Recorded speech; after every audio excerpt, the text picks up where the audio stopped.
आता मी आहे टपकेश्वर महादेव मंदिर देहरादून येथे टपकेश्वर महादेव मंदिर का म्हणतात कारण मित्रांनो तर फायनली गाडीचं ऑइल चेंज करतोय खूप दिवसानंतर ऑइल चेंज करतोय हवा आहे आपला मी देहरादूनमध्ये आलो हर हर महादेव मित्रांनो आता मी ज्या जागेवर उभा आहे ती जागा खूप फेमस आहे तर तुम्ही ही जागा खूप साऱ्या पिक्चरमध्ये पाहिली असेल mostly student of the year 1 आणि 2 मध्ये ही पाहायला भेटती मित्रांनो तर हे बाबा आहे बाबा जे बाबा कुंभ से आ रहे हो क्या कुंभ से आ रहे हो मित्रांनो तर याला भावाला म्हणलं जरा चक्कर मारून ये गाडीची क्लच प्लेट बी स्ट्रेट आहे का जाग्यावर पण पिकअप घेते का नाही गाडी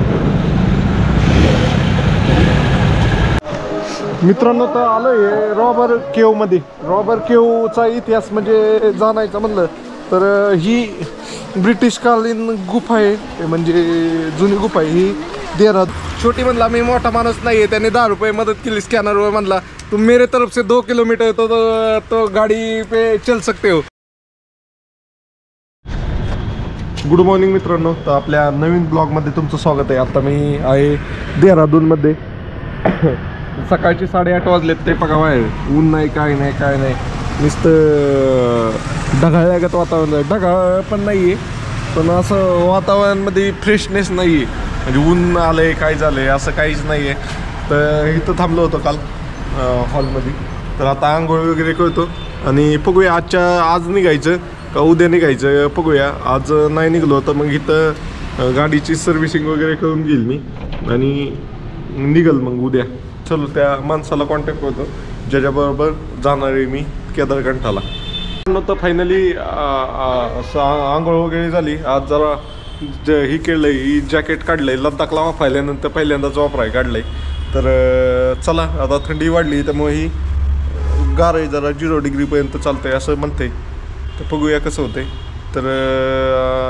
आज काय करावं मला कळलं नाही पहिलं तर बघू इथं काय फिरण्यासारखं आहे तिथं फिरू आणि उद्या सकाळ आपल्याला जायचे साखरी म्हणून गाव आहे तिथनं चालत जायला लागतं तर इथनं 220 किलोमीटर आहे 6-6.5 तासाची ड्रायव्हिंग आहे सगळं पूर्ण पहाडी एरिया आहे हां तर आज गाडीची सर्व्हिसिंग वगैरे करतो ऑइल चेंज करतो जमलं तर कटिंग वगैरे पण करतो आणि मग उद्याची तयारी उद्या सकाळ लवकरच निघणार किती गार असलं तरी 7 वाजेपर्यंत निघून जाणार इथनं म्हणजे दिवसातच पोचल संध्याकाळचं चालवण्यापेक्षा थोडं सकाळचं चाललेलं परवडत तर चला बाय बाय तुम्हाला पुढं दाखवतो काय करतोय मी बाय एक भाऊ म्हणतोय बाय म्हणत नको जाऊ तर मला सवय लागली तर नाही म्हणायचा प्रयत्न करेल मी आता प्रयत्न पुढं तर मित्रांनो फायनली निघतोय हे बॅग बघा एक ते टेंट 2-3 जो नवीनवाला टेंट होता तो आता बॅगमध्ये टाकलाय कारण एवढ्या 2-4 दिवसात काही यूजमध्ये येणार नाही आहे त्यामुळे लई जागा खाल्ली बॅग लई मोठ्या झाल्यात चलो चलते अभी हे कसं नेतोय ती स्ट्रगल दाखवतो मला माझं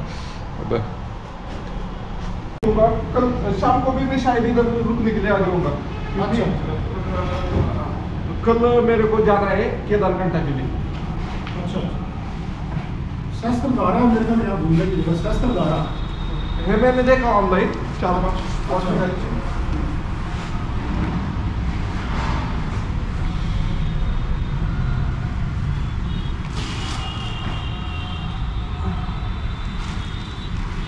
लेकिन एक जन को 2 दिन रुकने के लिए परमिशन देते हैं क्या गुरुद्वारा में एक जन को 2 दिन रुकने की परमिशन देती है हाँ वो 3 बस लास्ट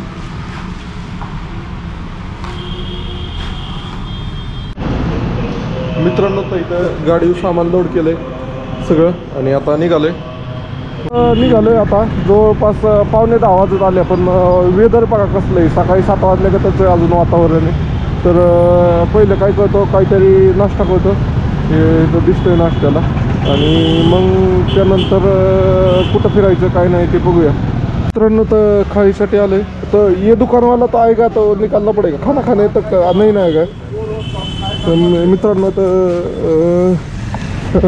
नाश्ता करतो इथं गाडी लावली दुकानासमोर ते म्हणतोय नाही काय म्हणत ते आलो तर काढू तर दे दो भाई क्या है खाने में खाने में आलू पूड़ी छोले भटूरे बनाते हैं नान छोले पूड़ी रोटी की दाली है चाउमीन है जी छोले पूरी कितने की? छोले पूरी 40 की प्लेट है।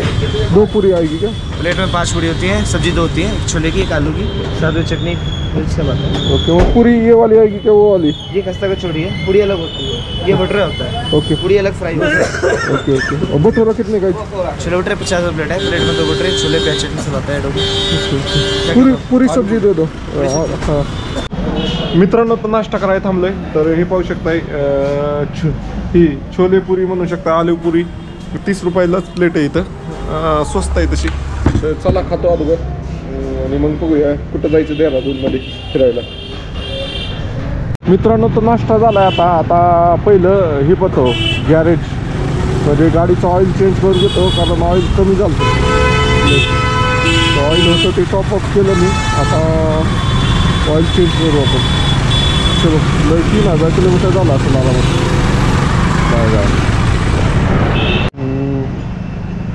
मित्रांनो, तर ऑइल चेंज करण्यासाठी आलोय. तर कैस्ट्रॉल का 1200 ml वाला है क्या? ये बाजू में रहेगा? नहीं नहीं, आप लेके आया तो आप नहीं करेंगे क्या? उनका पास मैकेनिक है क्या? नहीं है? ओके ठीक आहे. मित्रांनो, तर याला भावाला म्हणलं जरा चक्कर मारून ये, गाडीची क्लच प्लेट बी स्ट्रेट आहे का जाग्यावर, पण पिकअप घेते का नाही गाडी.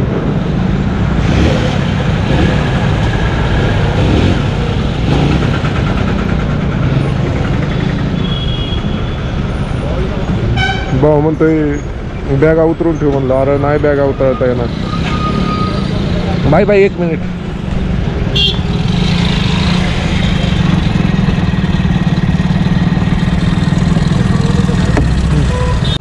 मित्रांनो, तर फायनली गाडीचं ऑइल चेंज करतोय, खूप दिवसानंतर ऑइल चेंज करतोय. हवा आहे आपला मी देहरादूनमध्ये आलो करतो ऑइल चेंज. आता बघूया, काल तर लेवल केली होती मी, आता 3000 किलोमीटर झालं आहे ऑलरेडी गाडीचं त्या ट्रिपमध्ये.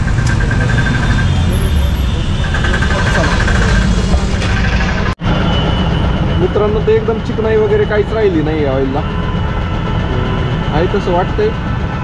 चला बदली करतो, एकदम काळा झालं आहे ऑइल. बदली करतो. आता इंस्टाग्रामसाठी एक रील काढता येत ना, आणि मग निघतो कुठं कुठं फिरायचं ते पाहूया. हर हर महादेव मित्रांनो, तर मी आता देहरादूनमध्ये, तर आपल्या ह्या ट्रिपमध्ये पहिल्यांदाच गाडीचं ऑइल चेंज करतोय आणि गाडीचं छोटं मोठं काय काम आहे त्याचे करतोय. का 3000 किलोमीटर झालं आपलं. तर कालच थोडे ऑइलची लेवल कमी झाली होती, तर माझ्याकडं ऑइल असतंय, त्यामुळे टॉपअप करून चालवलं. तर आता आपल्याला डोंगराळ भाग चालू होणार आहे सगळा. इथं आपण उत्तराखंडमध्ये, आणि आपल्याला जिथं केदारखंडाला जायचं आहे तो सगळा डोंगराचा घाटाचा भाग आहे. जवळपास 220 किलोमीटर उद्या जायचे, आणि त्याला आपल्याला सगळं जवळपास 6 ते 8 तास लागणार आहे. त्यासाठी गाडीचं ऑइल चेंज करून घेतोय मी. इकडं पाहू शकता, हा भाऊ ऑइल टाकतोय, आणि गाडीचं त्याला पहिलं म्हणलं क्लच प्लेट ओके का, क्लच प्लेट कारण आपल्याला डोंगरात गाडीने चांगला परफॉर्मन्स केला पाहिजे म्हणून क्लच प्लेट ओके का पहिला सांगितलं. आणि गाडीचे ब्रेक वगैरे चेक करून घेतोय. आणि एक टॉपअपसाठी अजून एक ऑइलचा डबा घेऊन ठेवतोय, की कुठं समजा कमी वगैरे झालं, कारण गाडी जास्त ओव्हर हिट झाली की गाडी ऑइल खाती. तर चला मित्रांनो, तर फायनली तुमचा भाऊ उद्या पोचल केदारखंडाला. तर चला, तुम्हाला काय नाही करायचं, फक्त तुमच्या भावाला फॉलो करायचे आणि तुमच्या मित्रांपर्यंत शेअर करायचे. ज्यांच्याकडे बुलेट आहे, म्हणजे मोठ्या गाड्या आहेत 150 cc तरी त्यांना फिरायचं मत नाही आहे, मग त्यात बाहेर जायला भीती वाटते, त्यांना टॅग करा, शेअर करा की तुमचा भाऊ पॅशन प्रो या गाडीवर संपूर्ण भारत फिरत आहे. तर चला, बाय बाय मित्रांनो. तर इथं पाऊस यायला लागलाय, पाऊस यायला लागला इथं. आता काय करायचं मला कळा नाही, कधी बी पाऊस येतो इथं.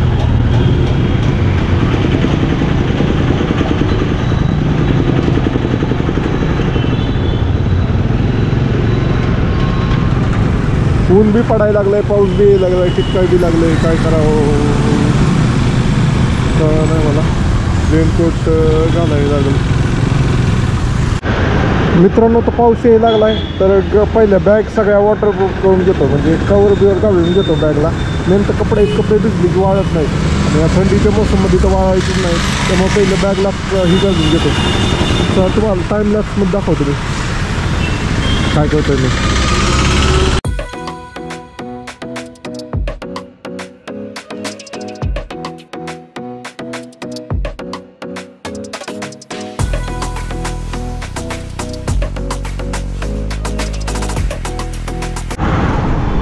मित्रांनो जेवढं बऱ्यापैकी कळता येईल मला वॉटरप्रूफ तेवढं केलंय. आता सगळ्या बॅग सगळं नाही कळता येत. एक तर मग वरची सॅक आहे ना ती जर भिजून दिली तर खालचं एकदम क्लिअर होईल. पण एवढा पाऊस नाही यायचा मला वाटतंय, पण टिपकं येतात. तर टिपक्यात काय भरोसा नाही, त्यासाठी आपलं झाकून घेतलंय. कारण आपल्याला पुढं लांब फिरायचं आहे, तर कपडे ओली झाल्यावर मग काहीच खरं नाही. अजून तर थंडीची कपडे ओली झाली तर मग वाटच लागल. चला जाऊया. मित्रांनो तर इथली पोलिस लय भारी. आपल्या इथला एखादा पोलीस असता म्हणला असता नाही माहिती आपण पुचलो तर त्याने थांबवले, 2-4 जणांना विचारलं, मग सांगितलं की भाऊ असं असं आहे. तर चला आता काय करूया. मोसम लयच खराब झाला आहे. तर एक ठिकाणी ते केव पाहिला जायचं आहे. ती केव पाहून रिटर्न आपलं गुरुद्वारा गाठायचा आणि उद्या आपलं जायची तयारी करायची. मित्रांनो तर कॅमेराची जी ही काढली होती माईक लावण्यासाठी वॉटरप्रूफिंग प्लेट, ती पण लावून घेतली. समजा पाऊस आला तर वॉटरप्रूफिंग.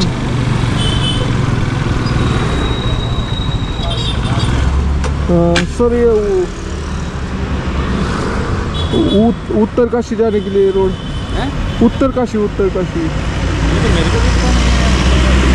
ये बारिश रोज ही आती है क्या? ना आज हो रही, इसलिए ठंड कम है क्या? थोड़ी ठंड कम है आज, क्या ठंडी है? तो यहाँ है ही. हाँ. मित्रांनो तर पाऊस यायला लागलाय. गाडी होय त्यामुळे मला जास्त वाटतंय का काही कळलं नाही, पण टिपकं यायला लागल्यात लय. बघूया आता रेनकोट घालतोय. बघा कुत्र कसलंय. यो पहिलं रेनकोट घालून घ्यावा, नाही तर भिजायचं सगळं. रेनकोट. चला रेनकोट घालतो. Bye bye. मित्रांनो तर तुम्ही पण फिरत असाल तर तुमच्याकडं सगळं साहित्य पाहिजे. की पाहू शकता माझ्याकडं पाऊस यायला लागला. आता बॅग दाखाय पण होतं मला, स्वतःला रेनकोट पण होतं. पावसाचा मोसम नाही ते मी सगळी तयारीने आलो होतो. आता रेनकोट घातलाय. लय जर पाऊस यायला लागला. आता हा कॅमेरा आहे तो पण खिशात टाकणार म्हणजे भिजायचा नाही. चलो बाय बाय. तसा वॉटरप्रूफ कॅमेरा आहे. चलो. पाहू शकताय पर्यटन स्थळ गुपची पाणी रॉबर केव आपलं स्वागत करत आहे. स्वागत कर रहे हैं.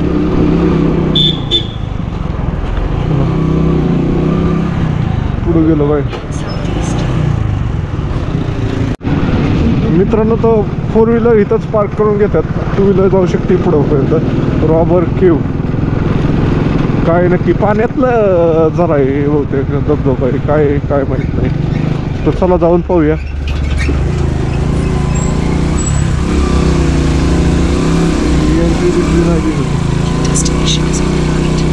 ठीक आहे इथं रॉबर केव.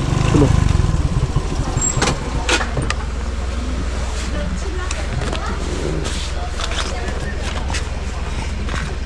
गाडी लावली इथं मी आता जातोय. तर ही एंट्रन्स आहे. हे तिकीट आहे 35 रुपयाचे. तिकीट घेतले आणि चाललोय रॉबर केव मध्ये. कॅमेराचा मेमरी फुल झाली आता ते ही करू द्या आणि काही रॉबर केवचा इतिहास पाहू द्या मला अगोदर. मित्रांनो तर आलोय रॉबर केव मध्ये. रॉबर केवचा इतिहास म्हणजे जाणायचं म्हणलं तर ही ब्रिटिशकालीन गुफा आहे, म्हणजे जुनी गुफा आहे. ही देहरादून मधील उत्तराखंड मधील देहरादून मधील गुपची पाणी या जागेवर आहे. आणि हे तर ज्यावेळेस इंग्रजांची सत्ता होती त्यावेळेस लोक जे डाकू होते ते चोरी करून ह्या गुफेत लपायचे. त्यामुळे ह्या गुफेला रॉबर केव असं इंग्रजांनी नाव दिलंय. कारण ह्या गुफेत इंग्रजांच्या काळात लोक चोरी करून लपायची आणि इंग्रजांना सापडतच नव्हती. त्यामुळे ह्याला रॉबर केव असं नाव दिलेलं आहे. मला वाटलं काय ते वेगळं असेल हिस्ट्री, पण चांगली हिस्ट्री. ही 450 ते 750 मीटर लांब आहे गुफा आणि यातनं कंटिन्यू पाणी वाहत राहतंय नदी. तर चला बघूया आतमध्ये कसं आहे काय. इंस्टाग्रामसाठी रील काढतो मी इथं आता. मित्रांनो जरा पुढं आलं ना असं बारीक बारीक बारीक बारीक होत चाललंय आणि पाण्याच्या विरोधात चालायचं म्हणलं ना तर अवघड जाते. मी त्यासाठी हे आपलं हे काढून ठेवलंय, जे पायाचे सेफ्टी गार्ड आहेत ना ते काढून ठेवलंय आणि पॅन्ट वगैरे सगळं दुमाटलंय गुडघ्याच्या वरती. तरी मी आज हे घातलं होतं थंडी वाजू राहिली. त्याला काय म्हणतात, इनर थंडीचे जे असतात कपडे गारा लागून यायला कसलं जप वाटते वय ते बघा नाक खुळा. वा ह्याच्यात लपून बसत होती चोर. लोक तिकडून आंघोळ करून पण येतात बहुतेक. तिथं डुबकी मारण्यासारखं पण काहीतरी ठिकाण असणार आहे. चला दिसतोय का मी? चल पुढे गेल्यावर दाखवतो आता. मित्रांनो फार डेड एंडला आलं ना तर पुढं एक धबधबा दिसतोय, म्हणजे दिसत नाही, आवाज येतोय फक्त. आणि ही पाहू शकता इथनं लय डेंजर होत जाते. दगडी बघा कशी अटकल्यात होती. इथं चेंड होतोय बहुतेक आणि इथनं धबधबा आहे. कशी दगडी हे बघा अशा बारक्या बोळात ना आलोय. वरती दगडी सगळी दगडी. वाव मस्त ठिकाणी. मला वाटलं एवढं नसेल भारी, पण भारी आहे. मित्रांनो तर आलोय केव मध्ये जाऊन, रॉबर केव. तर इथं ही काय घेतोय आपलं पावसाने भिजून आहे फोन मॅप पाहताना. आता इथं पावसाचं वातावरण दिसतंय म्हटलं मॅप पाहिलं तर फोन लागतोय. तर भिजून आहे म्हणून ते कवर घेतोय. आणि इथं हे पाहू शकता इथं चपल्या बिपल्या भेटतात. तिथनं 10 रुपये का एक जोडी का? म्हणजे तुम्ही जर चपल्या घेऊन नसला आला बुटं का इथं काढायची आणि चपल्या घालून केव मध्ये जायला लागतंय. लॉकर पण आहे बुटं ठेवण्यासाठी. चलो भाई डालतो मी. चढ बघा कसले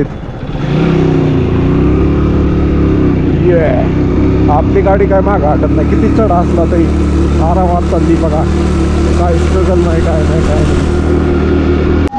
हर महादेव मित्रांनो, तर आता मी आहे टपकेश्वर महादेव मंदिर देहरादून येथे. देहरादूनमधील सगळ्यात मोठं महादेवाचं मंदिर आहे. एकदम भारी वाटलं आज जाऊन. माहिती का एकदम कसं आहे हे डोंगराच्या आत आहे, गुफेमध्ये मंदिर आहे. आणि ह्या मंदिराला टपकेश्वर महादेव मंदिर का म्हणतात कारण त्याच्यावर कंटिन्यू वळणं नाही हे जे वळणं दगडातनं पाणी पाजळून येतं आहे गुफेतनं आणि त्या शिवलिंगावर टिपकं पडत राहतात. त्यामुळे याला टिपकेश्वर महादेव मंदिर म्हणतात. तर खूप सुंदर मंदिर आहे. आजूबाजूला पण आतमध्ये पण खाली गुफेमध्ये त्यांनी मस्त बनवलंय. एक महादेवांची मूर्ती वगैरे, अजून हनुमान वगैरे. खूप सुंदर असं मंदिर आहे. तुम्ही पण कधी आला तर इथं नक्की भेट द्या. टपकेश्वर महादेव मंदिर खूप भारी वाटलं मला तर इथं येऊन. आणि इथं मेन म्हणजे कसं आहे ना डोंगरावरून खाली यायला लागते. आपण जिथं गेलो होतो आता ते रॉबर्स केव तिथनं जे पाणी येत होतं तेच पाणी इकडं येत आहे. आणि इथं पाहू शकताय पण इकडं बजरंगबलींची किती मोठी मूर्ती तिथं पाहू शकता. महादेवांचं एक नंबर आहे. आवडलं मला हे त्या ठिकाण. चला टपकेश्वर महादेव मंदिर. मित्रांनो हे मंदिर बेसिकली शिड्या उतरून खाली यायचं आहे. आपण वरती असतं डोंगरावर तिथनं खाली येतं उतरता यायचं आहे. म्हणजे आपलं भीमाशंकरचं मंदिर आहे तसं टाईपमध्ये. एकदम भारी मला वाटलं टपकेश्वर महादेव मंदिर. आणि इथं पाहू शकता ह्या साईडला माता वैष्णव देवी गुफा योग्य मंदिर टपकेश्वर. आणि इथं पण माता वैष्णव देवीचं मंदिर आहे. आणि ही पाहू शकता हीच पाणी कुठनं येतं आहे माहिती का? आपण ते कुठलं केव्ज रॉबर केव जे पाहिलं ना तिथनंच हे पाणी येते. तर पाहू शकता अतिशय सुंदर असं ठिकाण आहे. मित्रांनो तर टपकेश्वर महादेव मंदिर दर्शन झालेलं आहे. ज्यांना सिधे चढायला प्रॉब्लेम आहे त्यांच्यासाठी लिफ्ट आहे. तिकडून असं चालत जायचं. तिथं डायरेक्ट लिफ्ट बसवलेली आहे. त्या लिफ्टनी पण तुम्ही जाऊ शकताय. अतिशय सुंदर ठिकाण होतं. काय अडचण नाही. आपली गाडी तिथं लावलेली. कुठं लावलेली? हाय पिशव्या दिसतं. आत्ता शिकवून पडलंय कडकडीत जरा. नाही सकाळपासून आबाळच होतं. चला बाय बाय. मित्रांनो लय कडकडीत ऊन पडलं त्यामुळे सगळं रेनकोट वगैरे सगळंच काढून टाकलं. ते गन लावलेला ते बी पुसला गेला. चला जाऊया आता नेक्स्ट लोकेशनला. पाहूया कुठली लोकेशन आहे नेक्स्ट. ते कॅमेरा काढून ठेवतोय आता. हे असं तिकीट आहे 15 रुपये माझं 25 रुपये गाडीचं. तर हे भाऊ म्हणला कॅमेरा वापरायचा असला तर अजून 50 रुपये देतं. म्हणलं कॅमेरा काढून ठेवतो मी. मोबाईलमध्ये शूट केलं तर चालतंय, कॅमेऱ्यात शूट नाही करायची. तर चला हे आलोय आपण आता FRI. काय तर म्युझियम आहे बऱ्यापैकी आणि गार्डन आहे ती पाहण्यासाठी. मला गुगल मॅपवर दाखवत होतं. मी 1-2 जणांनी सांगितलं पण होतं त्यामुळे आलोय मी. चलो कॅमेरा काढून ठेवतो पहिले. मित्रांनो तर आता आल्यानंतर हे असं मोठं असं म्युझियम आहे. तर त्या म्युझियममध्ये आपण फिरू शकतोय. हे गार्डन आहे, इथं पाहू शकता, इथं लोक बसलेली त्या गार्डनमध्ये फिरू शकतोय असं आहे. तर मला एक जण म्हणला भाऊ लय भारी आहे तर जा, त्यामुळे आलोय मी. तर चला आता कॅमेरा आतमध्ये अलाउड नाही काय ना बहुतेक, कॅमेराचं तिकीट नाही काढलेलं मी. तर मोबाईलमध्ये काही शूट केलं तर केलं, नाही तर तुम्हाला आल्यानंतर मी माहिती सांगेल. तुम्हाला असं बिक पाहून काय काय नाही माहिती मी आल्यानंतर सांगेल काय काय होतं तिथं. चला. हर हर महादेव मित्रांनो, आता मी ज्या जागेवर उभा आहे ती जागा खूप फेमस आहे. तर तुम्ही ही जागा खूप साऱ्या पिक्चरमध्ये पाहिली असेल. Mostly student of the year 1 आणि 2 मध्ये ही पाहायला भेटती. आणि ह्या ठिकाणावर खूप साऱ्या पंजाबी म्युझिक सॉंगची पण शूटिंग झालेली आहे.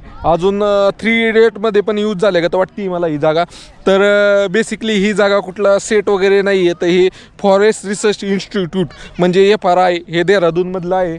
आणि इतकं ह्यूज आहे ना, इतकं भारी आहे. आणि त्यात काही काही ठिकाणी असे जे पिक्चरमध्ये जे सीन आहेत ते सीन पण तुम्ही रिक्रिएट करू शकता त्या ठिकाणी जाऊन रील वगैरे काढून. आणि खूप सारे लोक मोस्टली इथं व्हिडिओ आणि फोटो काढण्यासाठीच येतात, रील बनवण्यासाठीच येतात. आणि इतकी भारी आहे. तुम्ही पण इथं आला तर देहरादूनला आला तर ह्या ठिकाणाला नक्की विजिट करा. आतमध्ये फिरण्यासाठी फॉरेस्ट रिसर्चची म्हणजे झाडं पाला लाकडं बिकडं असे म्युझियम पण आहेत तुम्हाला पाहण्यासाठी. आणि इतकं भारी वाटलं नाही ते येऊन, पहिल्या नजरेतच इतकं भारी वाटते. आणि चारी बाजूने असली ग्रीनरी आहे ना, अख्खं इतकं मोठं ग्राउंड आहे नाद खुळा. तर तुम्ही तर मित्रांनो तुम्हाला ह्या जागेबद्दल माहिती होती का आणि कुणी ह्या जागेवर येऊन गेलं आहे का त्यांनी कमेंट नक्की करा. आणि तुमच्या भावाला फॉलो करा. तुमचा भाव असेच नवनवीन व्हिडिओ तुमच्यापर्यंत घेऊन येत जाणार आहे. तर चला बाय बाय, फॉलो नक्की करा. मित्रांनो तर खूप वेळ मोबाईलमध्ये व्हिडिओ काढल्यानंतर आता ह्याच्यात कॅमेरात व्हिडिओ काढतोय. दिसतोय का वाईड अँगल? कसला मोठा वाईड अँगल दिसत असेल इथनं. इतकी जबराट जागा आहे ना, नाद खुळा. आता निघतोय इथनं. तर बघूया पुढची लोकेशन खूप लांब आहे. तर तिथं जाण्याचा प्रयत्न करेल मी जमलं तर, नाहीतर आपण इथनं रायच्या ठिकाणी जाण्याचा प्रयत्न करेल. चला बाय बाय, चलो बाय. झाली होती तर येतानीच वाटत आपल्याला एक बिर्याणी व्हेज बिर्याणीवाला दिसला हा भाऊ.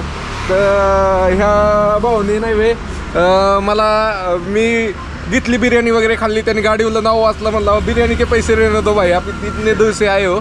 आणि त्यांनी परत म्हणला त्याच्याकडून छोटी म्हणला मी मोठा माणूस नाही आहे. त्यांनी 10 रुपये मदत केली स्कॅनरवर. म्हणला तुम मेरे तरफ से 2 किलोमीटर तो गाडी पे चल सकते हो. तर मित्रांनो मदत ही मदत असती, छोटी असो मोठी असो. तर भाऊनी मदत केली, मला खूप भारी वाटलं भाऊचा. आणि त्याचा मित्र येतो बाई, वो किधर आहे, वो चुप राहे, वो व्हिडिओ में नाही आना चाहता है. तर असे लोक चांगली भेटतात जिथं जाईल तिथं. तर चला जाऊया आता आपण जिथं मुक्कामाला थांबणार आहे तिथल्या त्या ठिकाणी जाऊया आता. मित्रांनो मी इथं ऑब्झर्व केलं एक की इथं देहरादूनमध्ये मी हॉटेल हुडकत होतो जेवणाचं, पण मला सापडलं नाही लवकर. पण फास्ट फूडवाले चाऊमिन, अजून हे झालं रोल, स्प्रिंग रोल, मोमोज बिमोज, आणि इतकं स्वस्त आहेत ना. 30 रुपयाला चाऊमिन, 30 रुपयाला मोमोज, 30 रुपयाला बिर्याणी असलं. त्यामुळं व्हेज बिर्याणी, व्हेज मोमोज सगळं जिथं बघावं तिथं असलंच. आणि सगळे ती लोक नाही लोकल असं स्ट्रीट फूडच जास्त खातात. हो मग आता तर झालं माझं फुल. त्या स्क्रीन गार्ड फुटलं होतं. भाई देखा फुटा हुआ दिखा भाई, निकाला हुआ टूटा हुआ दिखा. मित्रांनो हे पाहू शकता, इथं एक डॅमेज झाला. हे इथं पाहू शकता, इथे काय झालं असा पडला. इथे एक दगड होता आणि इथे एक दगड होता. तर 2 जागेवर गोळी लागली. हो बाई म्हणतोय की इसको बुलेट लग गई इथे घ्या, ऐसा के तुट गए. त्याला म्हणलं मी दिल्लीतनं 50 रुपयात टाकलं आहे. तर तेव्हा त्याचा मालक मला काल काय म्हणला माहिती का, म्हणला की दिल्लीचा लाल किल्ला इकडं आणून ठेव. ओके हे लगावलं. हे इधर देख ना भाई, ये स्पॉट रेग आहे खाली नीचेवाले में. तर चला आता ही फेकून देतो. दर आठवड्याला स्क्रीन गार्ड बदली करायला लागते. कुठं ना कुठं पडतोय फोन, पण ह्याच्यामुळे तर फोन वाचतोय. चला बाय बाय. मित्रांनो तर पाहू शकता अशा प्रकारे मोबाईल फुटला होता. इथे एक दगड लागला होता, इथे एक असा आडवाच पडला होता. तर आता स्क्रीन गार्ड टाकलंय नवीन. तर चला दर आठवड्याला स्क्रीन गार्ड टाकतोय मी. ह्याचं ह्याला देऊन टाकतो. दर रे भाई बा, चलो स्क्रॅप में जाता है क्या, चलो भाई. मित्रांनो तो ये बाबा है, बाबा जो बाबा कुंभ से आ रहे हो क्या? कुंभ से आ रहे हो? हाँ सेवा चाय पी. मैं भी घूम रहा हूँ, मेरे की भी सेवा है. कोई मदद, ये देखो ये कोई चाहिए तो मदद कर देता है मेरे को. मैं मदद से ही घूम रहा हूँ ऑल इंडिया. चलो जय महाकाल.